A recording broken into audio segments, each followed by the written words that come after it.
Module 4. Is your domain vulnerable? It's time to find out where your domain really stands. You check your car's URL, right? This is like that. Fast, easy, and crucial. You've seen the risks. But how do you know if you're exposed? Here's how to check, right now, in under a minute. Use any free DMARC lookup tool, like the one on our website. Step 1.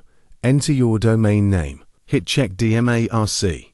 Let the tool do the work. It only takes a few seconds. If it looks like this, you're wide open. If it's yellow, you're watching but not blocking. Green means DMARC is fully active. You're protected. If you want, you can even get a full PDF report. These are the 3 records the tool checks. You're only as strong as your weakest setting. When all 3 pass, you're locked down. You'll see who's pretending to be you right now. Here's what a basic report looks like.